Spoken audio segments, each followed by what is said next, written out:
Hello everyone, welcome to my channel. आज का chapter है सूक्ष्म जीव, जो कि मित्र एवं शत्रु। मतलब इसमें हम देखेंगे इस चैप्टर में कि जो जो सूक्ष्म जीव होते हैं वो हमारे लिए कैसे मित्र हैं और फिर शत्रु हैं। मतलब हमारे लिए हेल्पफुल एंड हार्मफुल दोनों चीज़ हम इस चैप्टर में जानेंगे इस बारे में। तो सबसे पहले इसी में बताया गया है कि जिनको हम जिनको हम बिना यंत्र की सहायता से केवल आँखों से नहीं देख सकते, इन्हें सूक्ष्म जीव कहते हैं। तो सबसे पहले हमको डेफिनेशन ही मिल गई है कि जो सूक्ष्म जीव क्या होते हैं।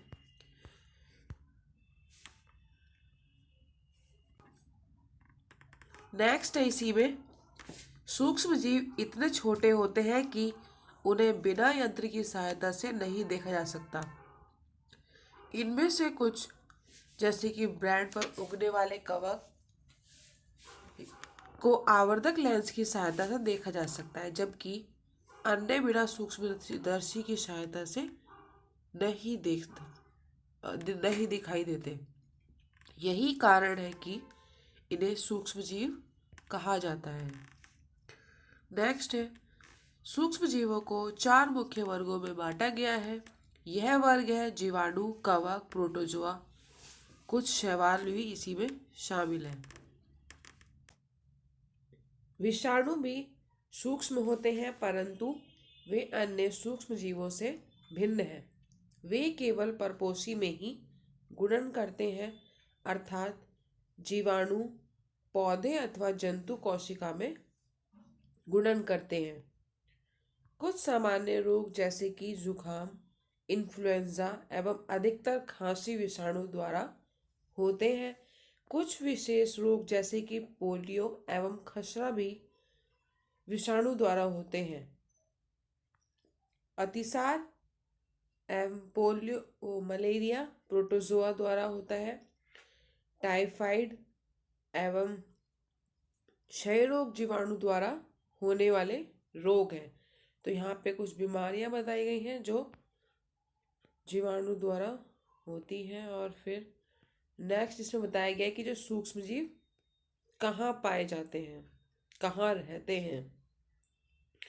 तो फिर इसी में देखते हैं कि जो सूक्ष्म जीव होते हैं वो एक कोशिक हो सकते हैं, जैसे कि जीवाणु, कुछ शैवाल एवं प्रोटोजोआ, अथवा बहुकोशिक जैसे कि कई शैवाल एवं कवक। यह बर्फीली शीत से उष्ण स्रोतों तक हर प्रकार की परिस्थिति में जीवित रहे हैं। यह मरुस्थल एवं दलदल में भी पाए जाते हैं।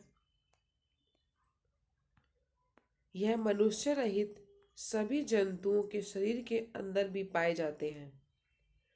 कुछ सूक्ष्मजीव दूसरे सजीवों पर आश्रित होते हैं, जबकि कुछ अन्य स्वतंत्र रूप से पाए जाते हैं। अमीबा जैसा सूक्ष्मजीव अकेले रह सकता है, जबकि कवक एक जीवाणु समूह में रहता है।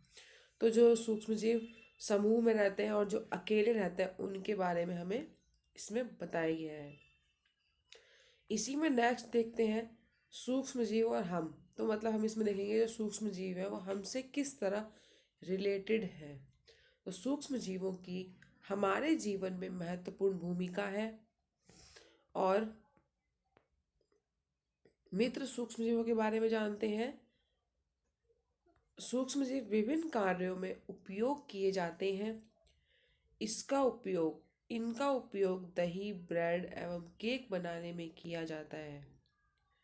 और जो प्राचीन काल से ही सूक्ष्म जीवों का उपयोग अल्कोहल बनाने में किया जाता रहा है। पर्यावरण को स्वच्छ रखने के लिए भी इनका उपयोग किया जाता है।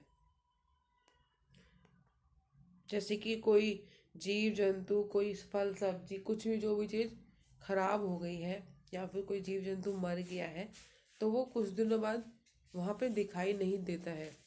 तो वो दिखाई देना बंद इसलिए हो जाता है क्योंकि उसको जो सूक्ष्म जीव होते हैं वो अपना भोजन बना लेते हैं और उसको ख़त्म कर देते हैं। इसी में देखते हैं दही और ब्रेड बनाने में जीवाणु दूध को दही में परिवर्तित कर देते हैं। इसी में नेक्स्ट है, जो दही में अनेक सूक्ष्म जीव पाए जाते हैं, जिनमें लैक्टोबैसिलस नामक जीवाणु प्रमुख है। जो दूध को दही में परिवर्तित कर देता है, ये इम्पोर्टेंट है। और जीवाणु जो है वो पनीर, अचार एवं अनेक खाद्य पदार्थों के उत्पादन में सहायक है। जीवाणु जो होते हैं, जीवाणु एवं यीस्ट चावल के आटे के किण्वन में भी सहायक होते हैं, जैसे इडली और डोसा बनाने में भी जीवाणु सहायक होते हैं। यीस्ट तीव्रता से जनन करके श्वसन के दौरान कार्बन डाइऑक्साइड उत्पन्न करते हैं।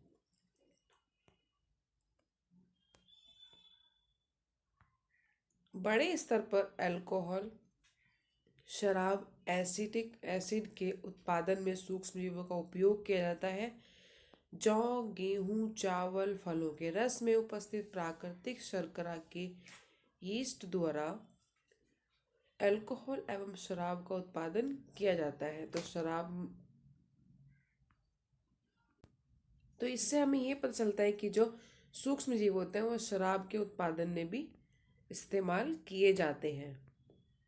और फिर जो चीनी के अल्कोहल में परिवर्तित की है प्रक्रिया, मतलब चीनी के अल्कोहल में परिवर्तित होने की प्रक्रिया को किण्वन या फिर फर्मेंटेशन कहा जाता है।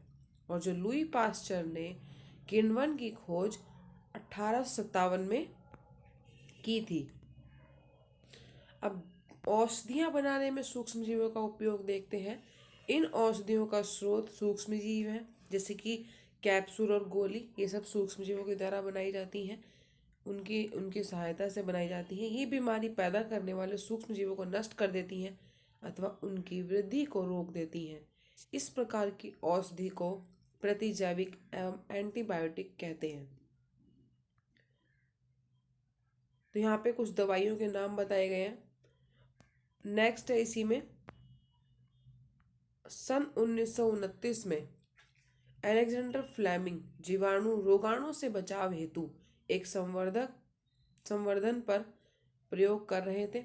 अचानक उन्होंने संवर्धन तस्तरी पर हरे रंग की फफूंदी के छोटे जीवाणु देखे। उन्होंने पाया कि यह फफूंद जीवाणु की वृद्धि को रोकते हैं। यह तथ्य पाया कि बहुत सारे जीवाणु फफूंद द्वारा मारे गए।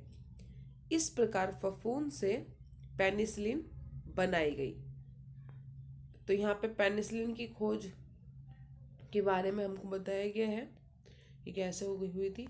अब हम वैक्सीन और टीका के बारे में जानते हैं कि जो इसमें बताया गया है, हैजा, क्षय, चेचक, हेपेटाइटिस जैसी अनेक बीमारियों को वैक्सीन द्वारा रोका जा सकता है। और एडवर्ड जेनर ने चेचक के लिए 1798 में चेचक के टीके की खोज की थी। पोलियो ड्रॉप बच्चों को दिया जाने वाला वास्तव में एक टीका है, जो कि वैक्सीन है। वैक्सीन का ही एक एग्जाम्पल है पोलियो ड्रॉप। मिट्टी की उर्वरता में कैसे उपयोग होते हैं सूक्ष्मजीव? तो कुछ जीवाणु एवं नीले शैवाल वायुमंडलीय नाइट्रोजन का स्थिरीकरण कर सकते हैं। इस प्रकार मृदा में नाइट्रोजन का संवर्धन होता है तथा उनकी उर्वरता में वृद्धि होती है। इन्हें सामान्यतः जैविक नाइट्रोजन स्थिरीकरण कहते हैं। यहाँ पे इमेज दिखाई गई है। अब हम देखते हैं हानिकारक सूक्ष्मजीव। रोग उत्पन्न करने वाले ऐसे सूक्ष्मजीवों को रोगाणु अथवा रोगजनक कहते हैं, जो सूक्ष्मजीव रोग को उत्पन्न करते हैं। सूक्ष्मजीवों द्वारा होने वाले ऐसे रोग जो एक संक्रमित व्यक्ति से स्वस्थ व्यक्ति में वायु, जल, भोजन, कायिक संपर्क द्वारा फैलते हैं, संचरणीय रोग कहलाते हैं। इनके एग्जाम्पल है हैजा, सामान्य सर्दी जुकाम, चिकन पॉक्स, क्षय रोग।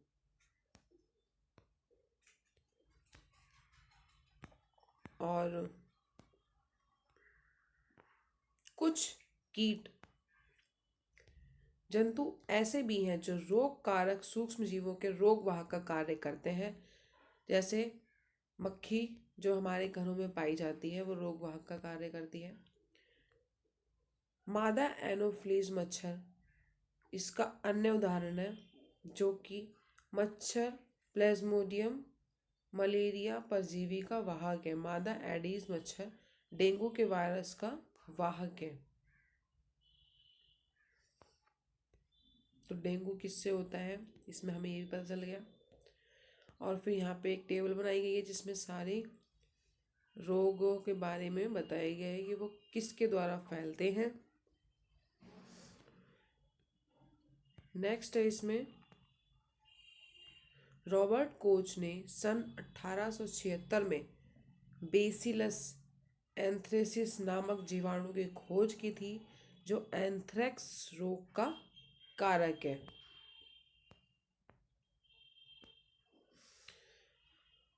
एंथ्रेक्स मनुष्य एवं मवेशियों में होने वाला भयानक रोग है जो जीवाणु द्वारा होता है। गाय में खुर एवं मुंह का रोग वायरस द्वारा होता है। यहाँ पे पौधों में जो रोग होते हैं उनके बारे में बताया गया है। नींबू कैंकर और गेहूं का रस्ट और जो भिंडी की पीत, ये 3 रोगों के बारे में बताया गया है पौधों में। फूड पॉइजनिंग आपने सुना होगा। सूक्ष्म जीवों द्वारा संदूषित भोजन करने से खाद्य विषाक्तता हो जाती है। हमारे भोजन में उत्पन्न होने वाले सूक्ष्म जीव कभी कभी विषैले पदार्थ उत्पन्न करते हैं। यह भोजन को विषाक्त बना देते हैं, जिनके सेवन से व्यक्ति भयंकर रूप से रोगी हो सकता है। और जो खुले एवं नम स्थान पर रखी ब्रेड पर कवक आक्रमण कर देते हैं। सूक्ष्म जीव हमारे भोजन को संदूषित कर देते हैं। संदूषित भोजन से दुर्गंध आने लगती है, इसका स्वाद भी खराब हो जाता है और रंग रूप में भी परिवर्तन आ सकता है। तो ये सारे परिवर्तन हमारे सूक्ष्म जीवों के कारण ही होते हैं। अब इसमें सूक्ष्म जीवों का रासायनिक उपयोग बताया गया है। तो फिर नमक एवं खाद्य तेल का उपयोग सूक्ष्म जीवों की वृद्धि रोकने के लिए सामान्य रूप से किया जाता है, अतः इन्हें परिरक्षण कहते हैं। तो सूक्ष्म जीवों को कैसे रोका जा सकता है वो सारे उपाय इसमें बताए गए हैं। हम नमक अथवा खाद्य अम्ल का प्रयोग अचार बनाने में करते हैं, जिससे सूक्ष्म जीवों की वृद्धि नहीं होती। सोडियम बेंजोएट तथा सोडियम मेटाबाइसल्फाइड सामान्य परिरक्षक है। जैम स्क्वैश बनाने में इन रसायनों का उपयोग उन्हें संदूषित होने से बचाता है। इसी में नेक्स्ट है नमक द्वारा परिरक्षण। जीवाणु की वृद्धि रोकने के लिए मांस तथा मछली को सूखे नमक से ढक देते हैं। तो नमक से भी हम सूक्ष्म जीवों से बचाव कर सकते हैं। चीनी द्वारा भी कर सकते हैं। तेल एवं सिरके द्वारा भी बचाया जा सकता है सूक्ष्म जीवों से चीज़ों को, खाने पीने की चीज़ों को। गर्म एवं ठंडा करना, गर्म एवं ठंडा करके भी कर सकते हैं। हम इसमें जानते हैं कि जो पाश्चरीकरण होता है वो कैसे होता है। तो देखते हैं। ठंडे और गर्म में पाश्चरीकृत दूध को बिना उबाले इस्तेमाल किया जा सकता है, क्योंकि यह सूक्ष्म जीवों से मुक्त होता है। इसके लिए दूध को 70 डिग्री सेल्सियस पर 15 से 30 डिग्री के लिए गर्म करते हैं, फिर एकाएक ठंडा कर उसका भंडारण कर लेते हैं। ऐसा करने से सूक्ष्म जीवों की वृद्धि रुक जाती है। इस प्रक्रिया की खोज लुई पास्चर नामक वैज्ञानिक ने की थी, इसीलिए इसका नाम पाश्चरीकरण रखा गया है। फिर पैकिंग करके भी सूक्ष्म जीवों से बचा सकते हैं। अब नाइट्रोजन स्थिरीकरण के बारे में जानते हैं। राइजोबियम जीवाणु के बारे में पढ़ा है, जो कि आपने